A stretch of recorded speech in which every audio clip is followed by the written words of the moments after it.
Hi, welcome back. I'm Darryl, and welcome to McCullagh Therapy, and also welcome to Bitesize, where I'll serve up bite-sized portions of inspiration, knowledge, and insight. In this episode, we're going to be looking at ADHD. So, one of my primary jobs as a therapist is to help people understand behaviour. Why?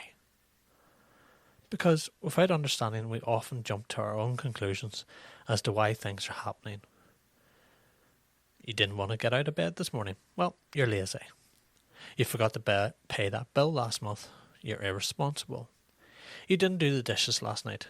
Well, you're inconsiderate. Beyond leaving us angry, this kind of approach often prevents us from solving the actual problem, which is why people find themselves in the same argument over and over again. We're too busy assuming why it's happening and never get around to understanding the truth. There's no better example of this when it comes to behaviours that are driven by an underlying dysregulation of attention. I use that term purposely. In that not everyone who struggles with a dysregulation of attention meets the diagnostic criteria of an ADHD diagnosis. But the problematic behaviours can still cause problems. And without a sense of why, we're usually left with the impression that people, whether it be yourself, partner, friend, child or colleague, aren't trying hard enough. The most important thing to understand about dysregulation attention or ADHD is that despite what the diagnosis implies, it is not a deficit of attention. It's an inability to control your attention. Things that are more interesting to you will now have an almost magnetic appeal, while things that are less interesting to you will be quickly dropped and forgotten.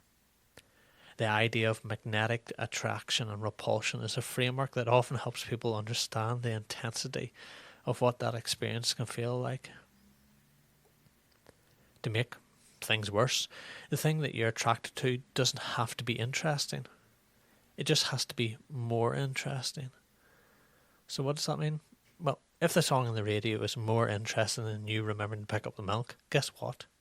You've forgotten the milk. If the bird outside of the classroom is more interesting than the quiz or the test you have to do, you will stop taking that test. If your phone is more interesting than, well, anything, you will stay on that for hours before realising it's 2 a.m. and you haven't prepared yourself for either the presentation, the test, the holiday, the meeting, the assignment, going to work, and it's now freak out time. What becomes clear is that the procrastination and forgetfulness is not due to a lack of caring. When you can't control your attention in the moment, your ability to stay focused on your longer term goals becomes severely compromised. Everyone suffers, and in the absence of understanding, you'll have the fighting.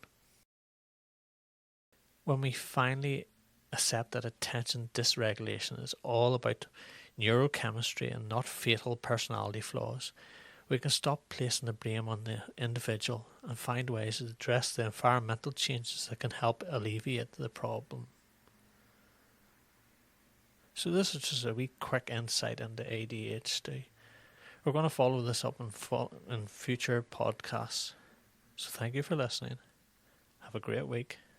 Bye bye.